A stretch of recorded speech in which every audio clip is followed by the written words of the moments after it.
ilmaha uur galay gabadhii oo u doonano loo meherinin buu iska barakeeyay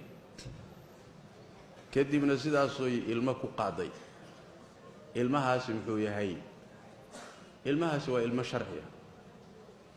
hadda ka hor baan masaa'il lamida ka soo jawaabnay ilmuhu meher kuma dhalanin sooma meher la'aan buu dhashay haddana garac ma sababtu maxay tahay waxaan nidhi ilmuhu wuxuu aabihii ku abtirsadaa sharcina ku noqdaa marka aabbaha islaanta u galmoonaya uu isleeyahay xalaal bay ku tahay hadduu ugu galmoodo niyad ah iyo ismoosiis ah xalaal bay ku tahay ilmaha intaasaa ku filan inuu sharci noqdo